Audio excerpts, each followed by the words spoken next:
out there? Welcome back to the Wine Program. This is my channel and podcast about what every waiter, waitress, line cook, and restaurant manager needs to know about wine, aka wine for the restaurant worker. Today's episode is critically important to your wine career. This is called Viticulture and how wine is grown in the vineyard. So I'm going to teach you everything you need to know, not everything there is to know, but everything you and I need to know about the grape growing process that happens over the course of a vintage year to get into this bottle to make wine. Now, while you're out there pursuing your wine career, you're going to meet people, PR people, sales people, winemakers, vineyard people, whatever, and they're going to say something like this to you. They're going to say, essentially, my wine isn't made, it's grown. And they want you to believe that they're doing such amazing work in the vineyard that they're just going out there on harvest day and they're actually plucking bottles off the vines and they're putting them into cases and shipping them to your restaurant and pouring it into your glass, okay?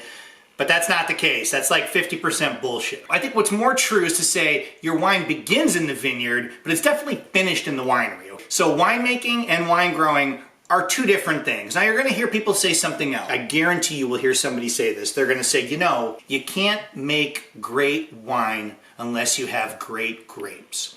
And that is also true. You need great grapes to make great wine. It's like you can't paint the Sistine Chapel with watercolor. But you can make some pretty cool paintings with watercolor. Something else is also true about that statement. You can make terrible wine out of great grapes if you fuck it up in the winery. And that's my point, is that grape growing and winemaking are two totally different trades almost, right? They're two totally different skill sets done by different people in many cases, but growing and making are both intrinsically related to one another and critically important to one another if you want to make great wine or okay wine. Let's just talk about one more concept that you need to understand, is that wine is an agricultural product. And agriculture is a tough business. Why? Because you're constantly battling the weather. Frost can freeze your bud. Hail can shatter your grape. Heat, drought, wildfires, they can all damage your fruit. Not to mention your vines are susceptible to weeds and pests and mildew and disease. Now, there's a few main concepts I want to discuss in this episode. These are things that I think everybody who works with wine needs to understand. Pretty simple, pretty straightforward stuff. 1, what is the concept of a vintage year? 2, what is canopy management? 3, what is this concept of yield reduction or reducing yields? And what is the concept of balance in growing grapes to make wine? Real simple definitions. Viticulture. Or some people say viniculture. I prefer viticulture. Viniculture sounds like My Cousin Vinny to me. I always think of Joe Pesci, or it sounds too Guido or something. I'm Italian, I could say Guido. Viticulture is the art and practice of growing grapes intended for wine. A vineyard is basically a grape farm. People who grow grapes are called farmers or growers or vineyard managers. Simple terminology, it's gonna come up. Now, I wanna look at the life cycle of a vine throughout the course of a vintage year. In the winter, the vines are dormant. There's nothing going on. People are out there winter pruning, cutting out dead wood, getting ready for the year. Mid-March, early April, temperatures are gonna start to rise. You're gonna have bud break. The buds are gonna flower. The flowers are gonna turn to fruit. That's called fruit set. When the fruit first appears, it's these little tiny hard green clusters. As they start to get color and develop, that's called veraison. And that's pretty much all you need to know about that stuff. If you want any more information about it, go stare at the fruit tree out in your backyard. Over the course of the summer, we're going to be doing summer pruning. And there is a vineyard crew that's walking up and down those rows of grapes every day, and they are really, really paying attention to a couple of things. The first is canopy. As you can probably guess, the canopy is the thick overgrowth of leaves that form a canopy above the vineyard. And the canopy is a good thing for many reasons. Like if you're in a scorching hot climate or you're having a scorching hot year, it's nice to have some shade on those grape clusters so they don't raisin.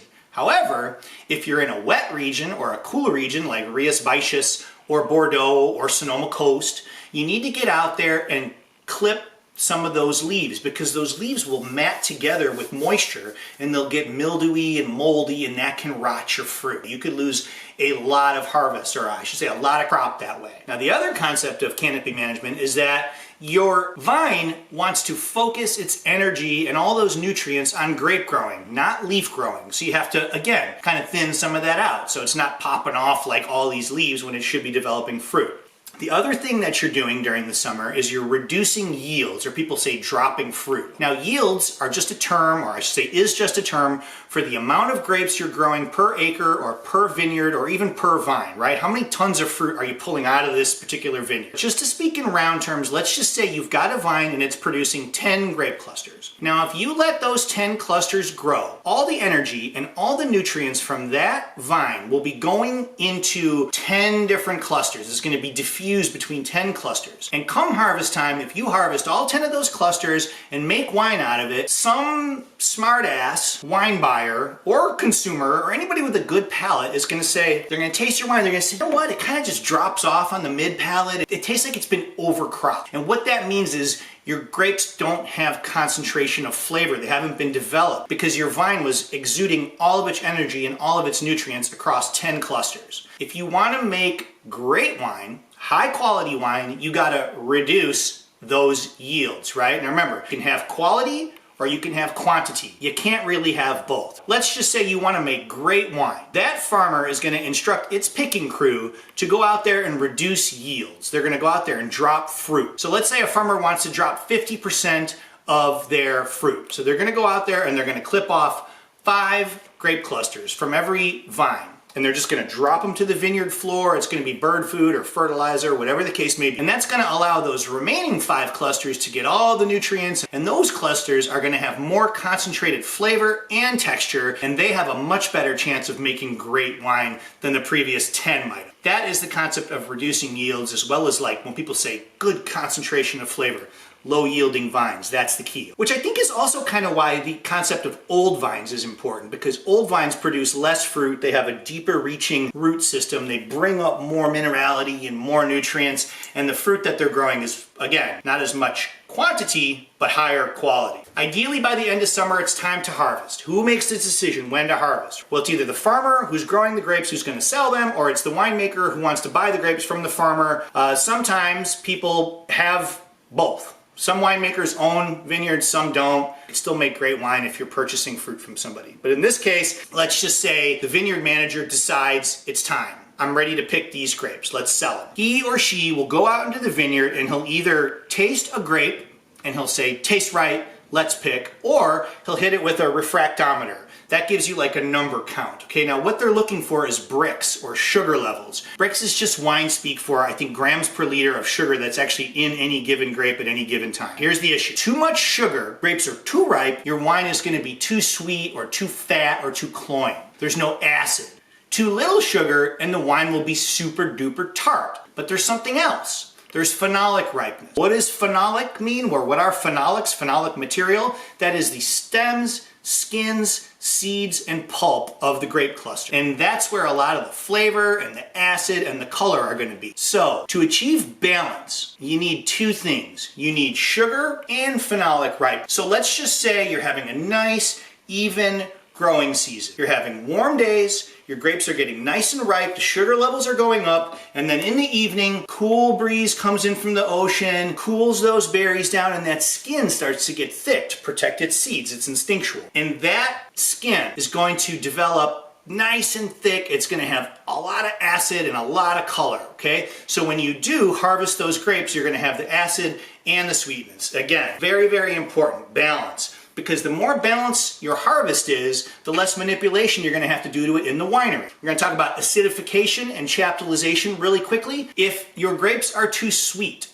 you can acidify, and that is exactly what it sounds like. It's adding acid to your wine. If they're not sweet enough and they're too tart, you can chaptalize. Chaptalization is just the process of adding sugar to your wine. Those are both legal, and they're both whatever. You could do it. It's a little manipulative, but harvest is ideally called when the grapes are balanced. Yes, of course. But there's other factors that might determine this as well. For instance, weather. So if your grapes are like really close, they're not perfect, but there's a huge storm brewing off the coast and it's going to drench your vineyard and your vines are thirsty, they're going to suck up all that rainwater and it's going to dilute your fruit and it's going to ruin all that concentration of flavor you've been working on all growing season. So you might say, let's get these grapes in now. I don't want them to get hit with this big storm. Or I was in Napa Valley in 2017. I was visiting Continuum Estate on Pritchard Hill. Beautiful hillside property. You could see all the way from San Francisco Bay, all of Napa. It's incredible. But Mid-September, it was 103 degrees, and people were freaking out. They were like, oh my God, we gotta get our grapes in. They're starting to raisin. And there was no picking crews available. Brings me to my next point, right? Hand picking versus mechanical picking. What are the pros and cons?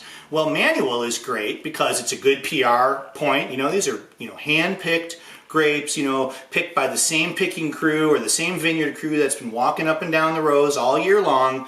They get that human to grape relationship. They're picking only the good clusters. They're dropping the bad. They're not grabbing the leaves or the dead bird or the squirrel or the cigarette butt or whatever. And they're sending the best fruit back to the winery to be made into wine. Mechanical picking is great as well if you cannot find a picking crew. So if there is some crazy weather event and all the picking crews are busy, it's like trying to get your air conditioning fixed during the first heat wave of summer. So it's nice to have a machine that can go out there and pick grapes. But here's the bad thing is that, one, it's nothing to brag about. Oh, the grapes were mechanically picked. It was awesome. It's not really a nice selling point. It doesn't have a very artisanal ring to it. But it also picks the bad clusters.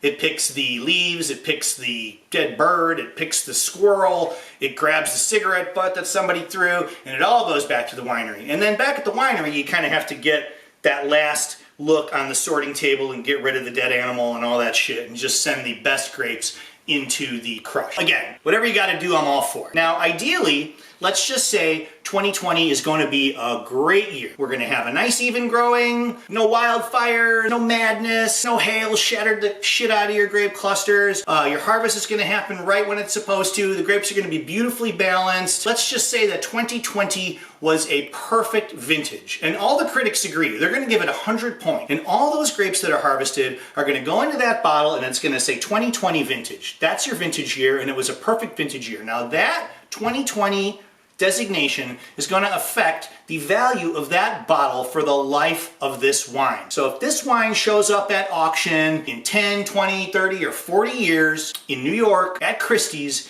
its value is going to be sky high because people are going to remember 2020 was an awesome year. I heard a funny story a few years back. I was tasting wine with a German winemaker and I cannot remember his name. He was in the Mosel of Germany and we were tasting his Riesling and he said, yeah, it's really funny. When I was in college, I was kind of getting into wine and I bought 6 cases of Petrus. And Petrus is kind of now considered one of the most sought after, expensive baller wines on the planet. I think it's 100% Merlot. It's from the Right Bank, Bordeaux. We'll talk more about that later. But my point is this, is that I think it was 1966. And when the wine was released, people really didn't think much about that 66 vintage.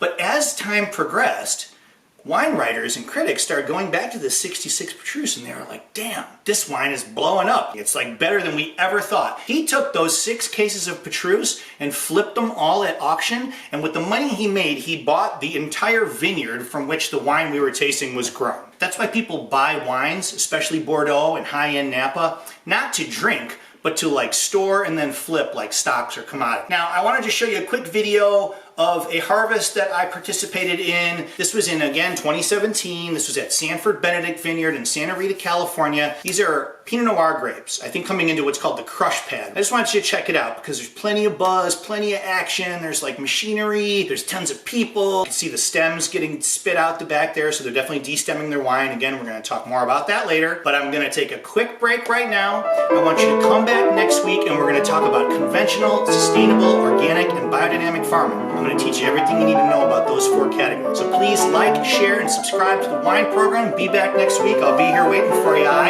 Remember, it's not what you know, it's what you need to know. Adios and peace, guys. Don't forget to wash your hands either. It's important. Cheers.